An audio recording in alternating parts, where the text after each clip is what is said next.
Ranger station, Ranger speaking. Yeah, hi. I'd like to report a bear sighting. Location. My backyard. Oh, your backyard. Try telling a bear that. I did, and this bear talked back. Talking bear, that's rich. No, wait, it was Smokey Bear. Smokey. Why didn't you say so? I did say so. Continue. I was burning yard waste. No, boy. He told me to burn legally and responsibly, and to remember that if it's too hot to touch, it's too hot to leave. And as always, he's right. You know, 9 out of 10 wildfires are caused by humans. That means 9 out of 10 wildfires can be prevented. Yeah, I know that now. Thanks to me. Actually, thanks to Smokey. As usual, the talking bear gets all the credit. Get your Smokey on. Always burn responsibly and contact your local fire department for open burning regulations. Because 9 out of 10 wildfires can be prevented. Brought to you by Smokey Bear, the U.S. Forest Service, your state forester, and the Ad Council. Learn more at smokeybear.com. Only you can prevent wildfires.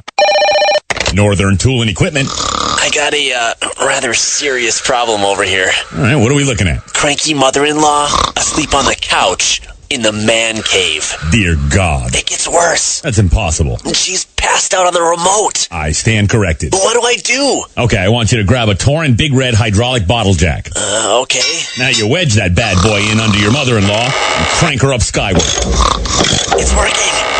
And got the remote. Great. Now grab that Torrin Big Red 2-ton folding shop crane and put that woman on wheels. And away we go.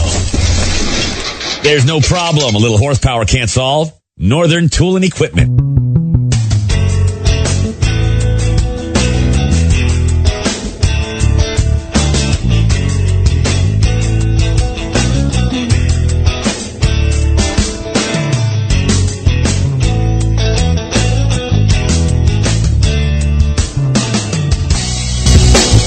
And welcome back to After Hours AM, everybody. I'm your host, Joe Sturgis. Right along with me, Eric Olson and Heidi Hollis. And now I want everyone to point their browsers over to Twitter, the yay old Twitter, that old hat. Yep, the coolest place ever, Twitter. Okay, maybe not ever.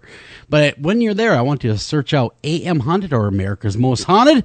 Follow along, and also make sure you drop by America's-Most-Haunted.com, your one-stop shop for all things paranormal goodness.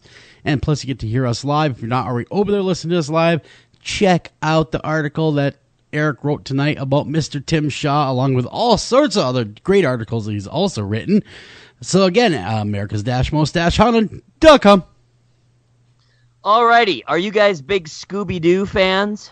Yeah. I do like Love I do like some Scooby-Doo.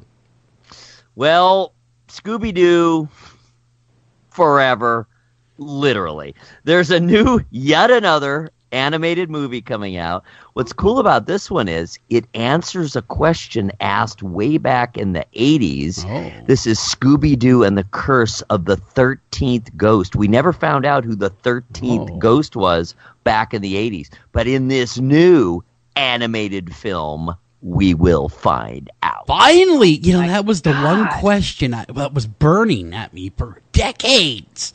Who's that 13th ghost? Now we're going to find out. So. Joel, I bet you could do a good Scooby-Doo. Let's hear it. Oh. Reggie. I can do better than that, but yeah, I can do better than that, but on the spot, you know.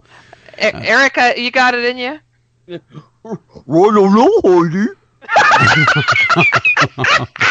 Battle of the Scoobies. I love it. Okay, now the next tweet. Now, I did go see the new Halloween, by the way, Eric. Did you? What did you think? I thought it was a little boring. Personally, I did. A lot of people love it, and that's great. I mean, it wasn't bad, but it didn't really bring anything new to the table. And I was looking for the new lore.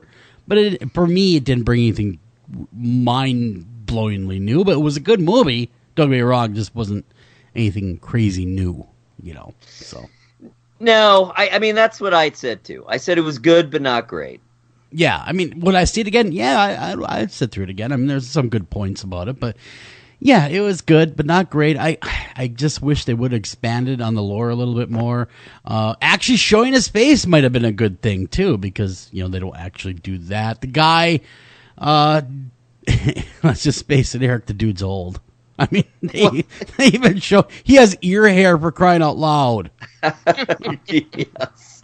Well, now, you know, there's two actors who play Michael Myers in this film. You do see the Nick Castle, who was the original guy, and he's the one who's 72, I guess.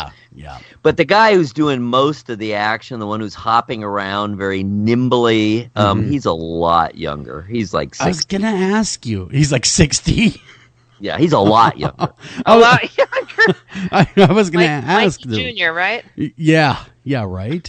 Right. So, and he's much closer to the age that he would really be, in other words. Yeah. But that guy's in great shape. He's like a decent stunt man and whatnot. Well, but it's done really well at the box office, though. Can't deny that. Oh, yeah. Well, that's the tweet. The tweet is, and someone noticed I sort of left something out here. Box office of 229, and I forgot to put in the million. So it looks like $229. Worldwide. That's not a very good investment in the return. That is not good at all. But anyway, box office now over 229 million worldwide. Halloween, the new Halloween, is now the top grossing slasher film of all time, surpassing the first Scream. Oh, wow. Yeah, because Scream was a huge hit. Huge, just massive. Not hit surpassing all of the terrorism going on in this country lately. My goodness. That's a lot of slasher going on. Yeah. It's disgusting. Fortunately, you've got that too. Horrifying. Yeah, the real world is... It can be a really grim place, I guess we need some diversion is what it comes down to. Yeah. All right. Have you guys ever looked at weekly world news? It's like, the Inquirer on steroids. I want to say back when I was a kid, It's I a might have seen tabloid. a tabloid once or twice of that. And they had the wackiest stuff. All right, well, the wackiness of this particular cover is frozen Civil War soldiers come alive. Those poor bastards. Can you imagine? 2 armies enter 21st century after watery grave thaws. Oh, I'm sure that's so real. I'm sure. Well, there it is. And of course, the caption of it is, "Thanks, global warming."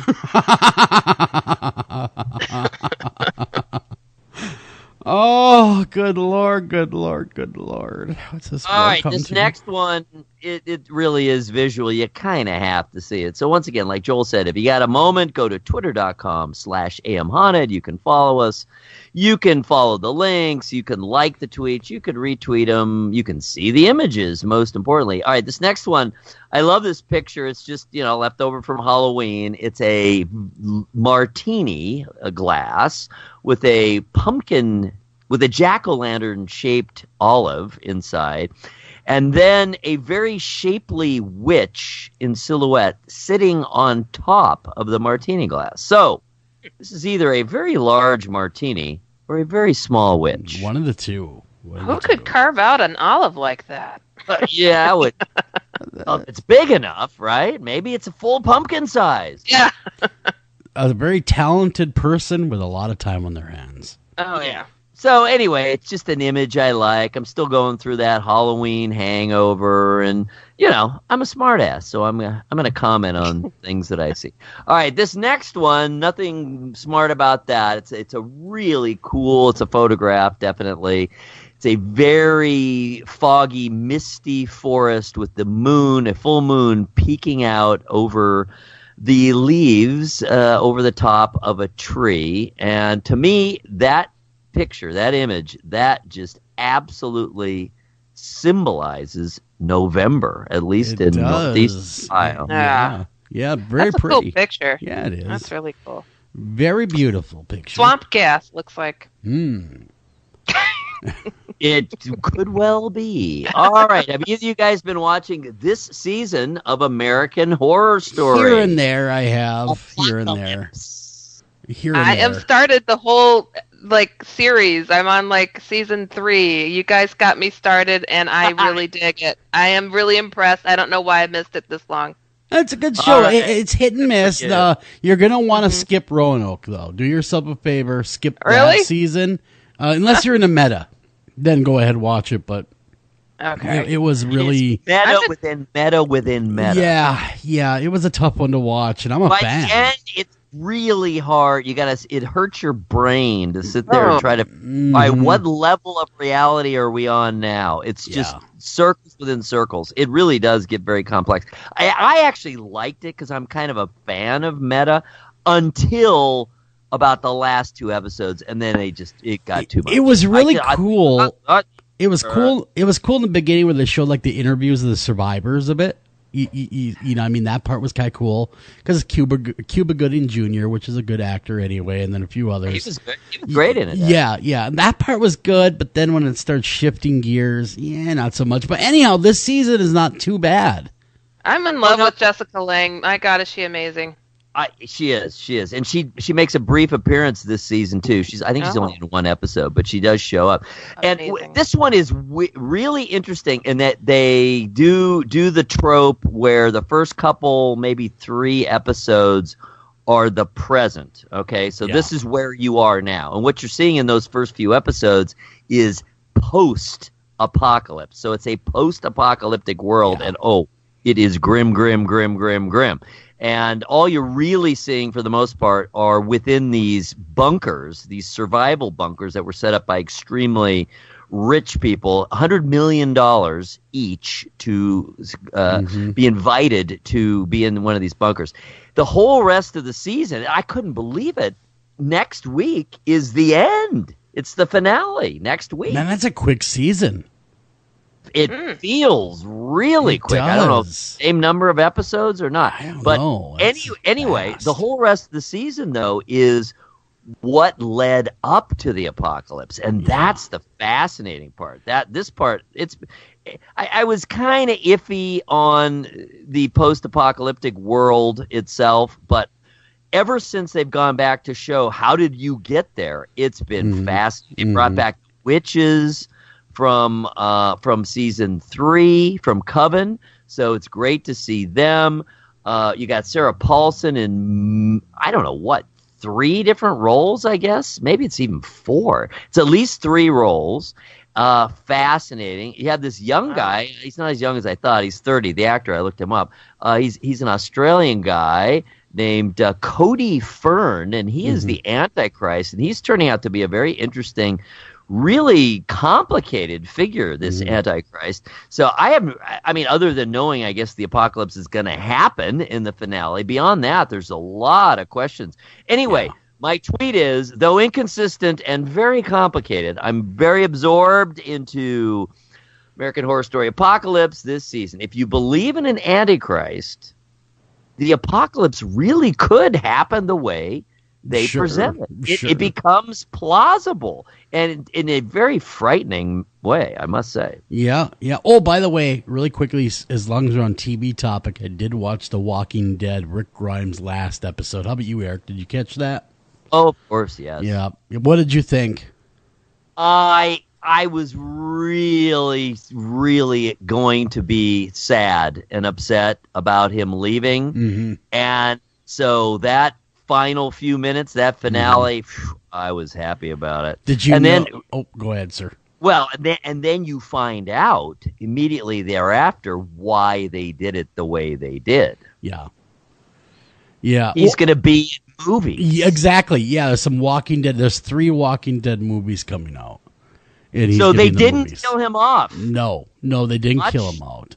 Kill him everyone's surprise. I will be in. It'll be really interesting though when they introduce the Whisperers into the Walking Dead universe. I'm really looking forward. That preview really got people charged up. Yeah, I'm a fan that of was their most watched episode all season. So what did you think? It was good. The Whisperers now are just nasty because I read the comics. I've read the comics.